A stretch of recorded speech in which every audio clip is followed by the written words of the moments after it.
इस तरह से जो है हमारा प्रश्न नंबर 3 का हल हुआ। ये एक आयत चित्र बन जाता है। इस तरह से जो है हमारा प्रश्न नंबर 5 का हल हुआ।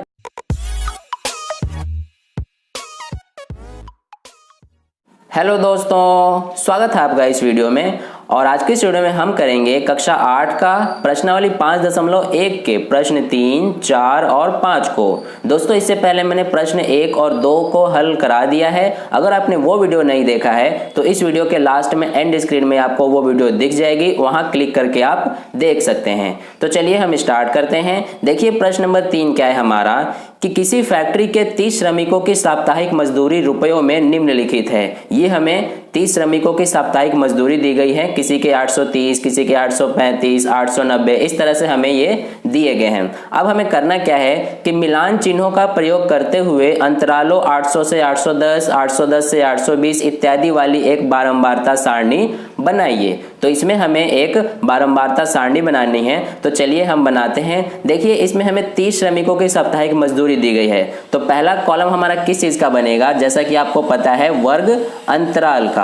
तो यहाँ पर हम लिख लेंगे वर्ग अंतराल, ये हमारा पहला कॉलम बन गया। तो इसमें हम क्या लिखेंगे ये आपको आगे पता चल जाएगा। ये देखिए वर्ग अंतराल में हम ये लिखेंगे कि जो ये साप्ताहिक मजदूरी है मजदूरों की यानी श्रमिकों की, उसको हम इसमें लिखेंगे, ठीक है। और दूसरा कॉलम हमारा बनेगा मिलान चिन्ह का। तो यहाँ पर हम लिख लेंगे मिलान चिन्ह। और तीसरा कॉलम हमारा बनेगा किसका, बारंबारता का, ठीक है दोस्तों। तो इस तरह से हमारे 3 कॉलम बनेंगे। तो ये हमने यहाँ से बना लिए हैं। अब देखिए सबसे पहले वर्ग अंतराल में लिखते हैं। तो वर्ग अंतराल में हम क्या लिखेंगे कि कहा गया है कि अंतरालों 800 से 810, 810 से 820, इस तरह से हमें वर्ग अंतराल बनाने हैं। तो यहाँ पर हम लिखेंगे सबसे पहले 800 से 810, फिर 810 से 820, इसके बाद 820 से 830, इसी तरह से हम आगे लिखते चले जाएंगे।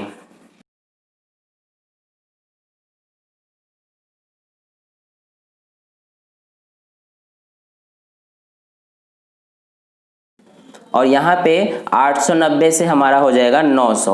यहाँ पर दोस्तों हम 900 तक क्यों बना रहे हैं, क्योंकि इसमें अधिकतम जो मजदूरी है वो 900 से ज़्यादा नहीं है। देख सकते हैं आप यहाँ पे 890 और 890 से ज़्यादा है नहीं इसमें। तो इस तरह से हम यहाँ पर 900 तक बना लिए हैं। तो ये हमारा हो जाता है वर्ग अंतराल। अब बारी आती है इसमें मिलान चिन्ह और बारंबारता की। तो सबसे पहले हम यहाँ पर लिख लेते हैं बारंबारता। इसमें हम क्या लिखेंगे दोस्तों कि जैसे 800 से 810 है, तो इसमें 800 से 810 जो रुपए हैं वो कितने श्रमिकों को इसमें मिले हुए हैं वो हम देखेंगे। तो जैसा कि आप देख सकते हैं इसमें आपको एक चीज समझने की जरूरत है कि जो 800 से 810 यहाँ पे लिखा हुआ है, इसमें हम क्या करते हैं कि 800 को संख्या को तो हम मानेंगे, लेकिन 810 को नहीं मानेंगे, 809 तक मानेंगे। 810 जो है वो इसमें दूसरे वाले में काउंट होगा, ठीक है दोस्तों। तो इस तरह से हम यहाँ पर देखेंगे कि 800 से 810 के बीच में कौन कौन से हैं। तो जैसा कि आप यहाँ पे देख सकते हैं, एक ये हो जाएगा, एक ये, 2 हो गए, और इसके अलावा हमारा एक तीसरा इसमें हो जाएगा ये वाला, ठीक है दोस्तों। तो 3 हो गए इसमें 800 से 810 के बीच में। तो यहाँ पर हम लिख लेंगे बारंबारता में 3। इसी तरह से आप देखेंगे 810 से 820 के बीच में, तो ये हमारे 2 हैं, जैसा कि आप देख सकते हैं इसमें, या फिर अपनी एनसीईआरटी बुक में भी आप देख सकते हैं। इसके अलावा 820 से 830 में हमारे 1 हैं, और 830 से 840 के बीच में 9 हैं, और इसी तरह से ये हमारा 5 और ये 1, इसके अलावा ये 3 और फिर ये 1 है, और इसके अलावा 880 से 890 के बीच में भी 1 है, और ये हमारा 890 से 900 के बीच में 4 है, ठीक है दोस्तों। तो ये हमने बारंबारता लिख लिए हैं। अब हमें इसमें मिलान चिन्ह लिखने हैं। तो देखिए 3 है बारंबारता, तो यहाँ पर मिलान चिन्ह 1, 2, 3 हो जाता है, ठीक है दोस्तों। अब आपको एक चीज बताऊंगा मैं कि अगर आपको ये समझ में अच्छे से नहीं आ रहा है कि मिलान चिन्ह कैसे हो रहा है, बारंबारता कैसे हो रहा है, ये वर्ग अंतराल कैसे हो रहा है, तो इसके लिए मैंने इस चैप्टर से रिलेटेड 2 इंपॉर्टेंट वीडियोस बनाए हैं जो कि परिचय यानी कि इंट्रोडक्शन के नाम से है। तो उसमें मैंने इस चैप्टर से रिलेटेड जितने भी इंपॉर्टेंट पॉइंट्स हैं उन सभी को उन वीडियोज में डिस्कस किए हैं। तो अगर आपने वो वीडियोज नहीं देखे हैं तो आप उन वीडियोज को इस वीडियो के डिस्क्रिप्शन में लिंक है, वहां क्लिक करके देख सकते हैं, ठीक है। इससे आपका बहुत अच्छे से ये अब समझ में आएगा। तो यहाँ पर हमने ये 3 का मिलान चिन्ह लिख लिया। अब ये 2 का, तो 1, 2 हो जाएगा, ये 1 है तो ये 1 मिलान चिन्ह हो जाएगा, फिर 9 यानी 1, 2, 3, 4, 5, 6 7 8 9। अब 5 का 1 2 3 4 ये 5, फिर 1, फिर ये 3, फिर हमारा है 1 और इसके अलावा ये भी 1 और फिर 4। ठीक है दोस्तों, तो इस तरह से हमने ये बारंबारता सारणी बनाया। अब यहाँ पर जो ये हमने किया है, यहाँ पर योग कर लेंगे कि जो ये हमारे बारंबारता आए हैं इसमें टोटल जो श्रमिक हैं वो कितने हैं, 30 हैं। तो यहाँ पर अगर आप इन सभी को जोड़ेंगे तो ये हमारा 30 आ जाता है।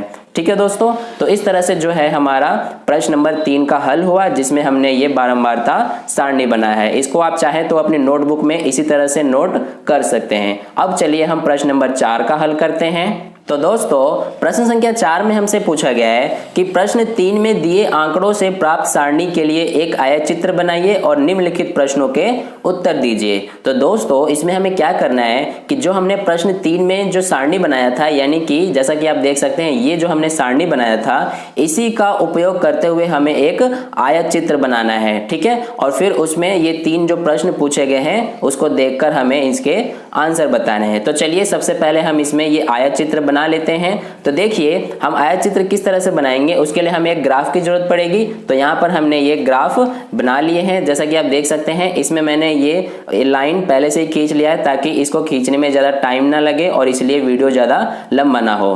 तो इस तरह से अब हमें इसमें ये बारंबारता को देखते हुए, इसमें ये सारणी को देखते हुए हमें क्या करना है, आयतचित्र बनाना है। तो देखिए यहाँ पर हम कैसे ये बनाया है हमने कि देखिए हमने क्या किया है कि जो साप्ताहिक मजदूरी है उसको हमने नीचे लिखे हैं और जो श्रमिकों की संख्या है उसको हमने इस वाले रेखा पे लिखे हैं। ठीक है, तो देख सकते हैं आप यहाँ पे 800 से 810, 810 से 820, 820 से 830, इस तरह से हमने 900 तक लिखे हैं। ठीक है दोस्तों, तो चलिए अब हम इसको करते हैं। सबसे पहला हमारा है 800 से 810, इसके में कितने बारंबारता यानी कि श्रमिकों की संख्या कितनी है, 3 है। तो इस तरह से हम यहाँ पर 3 तक इसको करेंगे, यानी 3 ये रहा।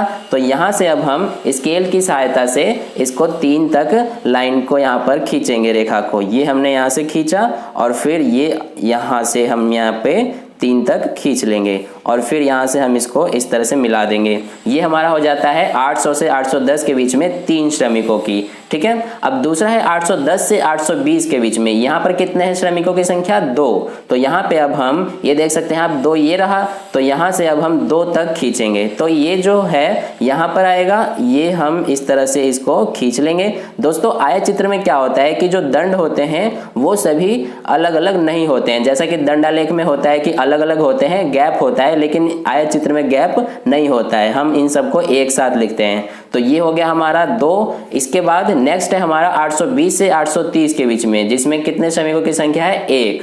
तो यहाँ पर आप देख सकते हैं कि 820 से 830 के बीच में 1 है, यानी कि यहाँ तक आएगा।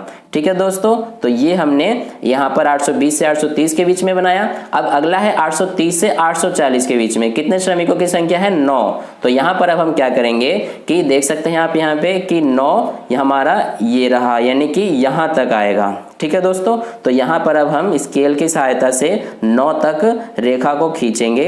ये हमने यहाँ पर 9 तक खींचा और फिर यहाँ से भी होते हुए हम ऐसे इसको खींच लेंगे और फिर इसको हम यहाँ से मिला देंगे। ठीक है दोस्तों, ये हमारा हो गया। अब नेक्स्ट है 840 से 850 के बीच में, कितने श्रमिकों की संख्या है, 5। तो यहाँ पर अब हम 5 तक रेखा को खींचेंगे। तो ये हमारा 5 यहाँ पर आ जाता है। तो यहाँ पर हम इसको इस तरह से खींच लेंगे। तो ये जो है यहाँ से इस तरह से। ठीक है दोस्तों, इसके बाद अगला है हमारा, इसमें 850 से 860, कितने श्रमिक हैं, 1। तो यहाँ पे हमारा 850 से 860 1, यानी कि यहाँ तक आएगा। तो ये हमारा हो जाता है 850 से 860 का। अब नेक्स्ट है, जैसा कि आप देख सकते हैं 860 से 870, जिसमें कितने श्रमिक हैं, 3। तो यहाँ पर अब हम 3 तक खींचेंगे, यानी कि यहाँ तक आएगा। तो ये हम इसको यहाँ से ऐसे बढ़ा लेते हैं और फिर ये हमारा हो जाता है 3 श्रमिकों के लिए दंड। इसके बाद अगला है हमारा 870 से 880 और 870 से 880 1 है। तो यहाँ पर हम 1 तक ऐसे कर लेंगे और फिर 880 से 890 के बीच में भी 1 है। तो ये भी हमारा यहाँ से इस तरह से 1 हो जाता है। ठीक है दोस्तों, और फिर नेक्स्ट लास्ट है हमारा 890 से 900 के बीच में, जो कि 4 है।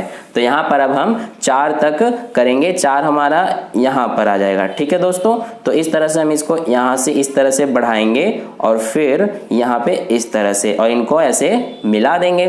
तो इस तरह से जो है हमारा ये एक आयत चित्र बन जाता है, जिसमें हमने जो प्रश्न 3 में हमने सारणी बनाया था उसके आधार पर हमने ये किया है। इसी तरह से आपको भी अपने नोटबुक में बनाने हैं।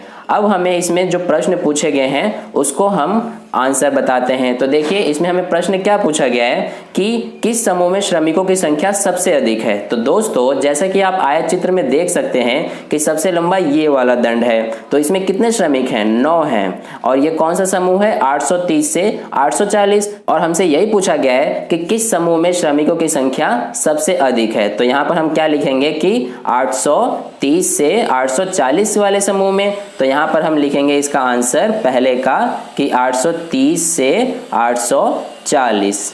ठीक है दोस्तों, ये हमारा हो जाता है पहले का। अब दूसरे में आंसर हम क्या लिखेंगे, दूसरे में हमें क्या प्रश्न पूछा गया है कि कितने श्रमिक 850 रुपए या उससे अधिक अर्जित करते हैं। तो देखिए 850 वाला हमारा ये है, अब इससे अधिक तो ये इधर वाले सारे होंगे। तो इस तरह से आप देखेंगे कि 850 से अधिक अर्जित करने वाले श्रमिकों की संख्या जो है वो कितनी है। जैसा कि आप देख सकते हैं ये 1, इसके अलावा ये 3, 4 हो गए, ये 5, ये 6 और ये 4, 10। यानी कि 10 श्रमिक जो है वो 850 से अधिक अर्जित करते हैं। तो ये हमारा हो जाता है दूसरे का आंसर। अब तीसरे में हमें क्या पूछा गया है कि कितने श्रमिक 850 रुपए से कम अर्जित करते हैं। तो जैसा कि आप देखेंगे कि 850 से कम इधर सारे होंगे ये वाले। तो इसमें आप देख सकते हैं कि 850 से कम वाले इधर के सारे हैं। तो इसमें आप देख सकते हैं पहला हमारा ये हो जाता है 5, फिर ये 9 यानी कि 14, और एक ये 15 और 2 17 और 3 20। यानी कि जो 20 श्रमिक हैं वो 850 से कम अर्जित करते हैं। ठीक है दोस्तों, तो इस तरह से जो है हमारा प्रश्न नंबर 4 का हल होता है, जिसमें हमने ये 3 प्रश्नों के आंसर बताए हैं और ये हमने आयत चित्र खींचा है। ठीक है दोस्तों, तो इस तरह से हमारा प्रश्न नंबर 4 का हल हुआ। आई होप आपको अच्छे से समझ में आया। अब चलिए प्रश्न नंबर 5 का हल करते हैं। तो दोस्तों प्रश्न संख्या 5 में हमें पूछा गया है कि अवकाश के दिनों में एक विशिष्ट कक्षा के विद्यार्थियों द्वारा प्रतिदिन टेलीविजन देखने के समय घंटों में नीचे दिए हुए आलेख में दर्शाए गए हैं। अब निम्नलिखित प्रश्नों के उत्तर दीजिए। हमें क्या करना है, 3 प्रश्न दिए गए हैं, इसका हमें उत्तर इस आलेख को देखकर बताना है। ठीक है दोस्तों, तो चलिए हम इसको करते हैं। देखिए पहला प्रश्न क्या है कि अधिकतम विद्यार्थियों ने कितने घंटों तक टीवी देखा।